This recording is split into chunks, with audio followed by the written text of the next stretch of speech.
सबसे पहले हमें मिट्टी की कढ़ाई लेना है। चूल्हा जलाकर उसके ऊपर रखकर धीरे धीरे से देसी स्टाइल में बनाने के लिए तांदलजे की भाजी को उसमें डालना है। उसके बाद उसको धीमी आंच पर सेकना है। धीरे धीरे बाहर ना गिरे उस तरह से हमें भाजी डालना है और उसे धीरे धीरे धीमी आंच पर धीरे धीरे हिलाकर सेकना है। इस बात का ख्याल रखो कि ज़्यादा आंच नहीं होनी चाहिए, धीमी आंच पर ही उसको सेकना है।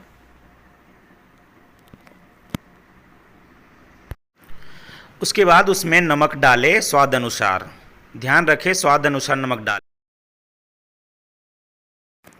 नमक डालने के बाद धीरे धीरे से धीमी आंच पर उसे हिलाकर सेकें।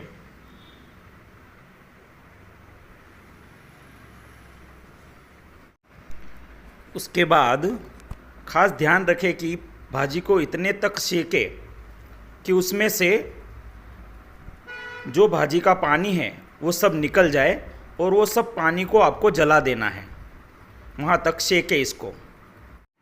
उसके बाद सेकी हुई मटर और सेकी हुई भाजी को एक कटोरे में निकाल लीजिए। पूरी तरह से कढ़ाई में से निकाली हुई भाजी को कटोरे में साइड में रख।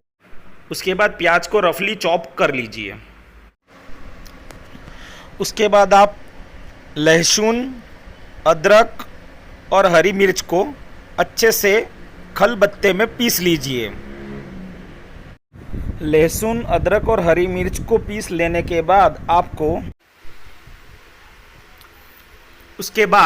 आपको भुने हुए जीरे वाले तेल में प्याज को अच्छे से चॉप कट किए हुए प्याज को उसमें डाल दीजिए और प्याज को ब्राउन होने तक उसे पकाइए, भुने।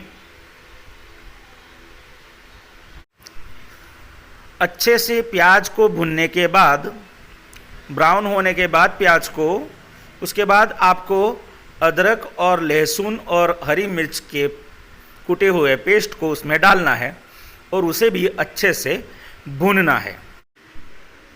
अदरक, लहसुन और मिर्ची को प्याज में अच्छे से भूनने के बाद उसमें आप कुटी हुई लाल मिर्च, हल्दी और गरम मसाला डालकर उसे भी उसी में अच्छे से भूनिए, मगर ध्यान रखिए कि वो जल ना जाए, उसका खास ध्यान रखना है आपको, वरना स्वाद भी।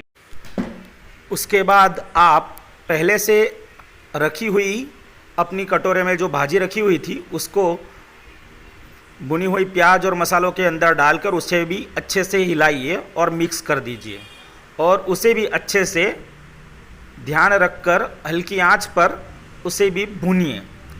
ध्यान रखें कि अपनी भाजी जले ना, इस बात का खास ख्याल रखें।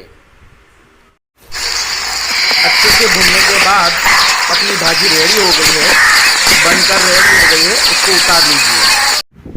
भाजी में खाने के लिए मक्के का आटा गूंद लीजिए, क्योंकि मक्के की रोटी बहुत ही शानदार लगती है भाजी में खाने के लिए।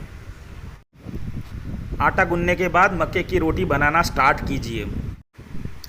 रोटी बनाने के बाद तवे पर हल्की आंच पर मक्के की रोटी बनाइए।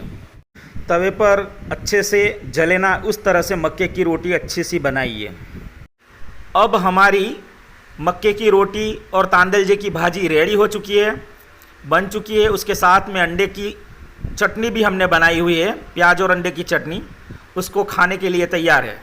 ये वीडियो आप सबको अच्छा लगा हो तो प्लीज़ सब्सक्राइब कीजिए, शेयर कीजिए और लाइक कीजिए। Thank you so much.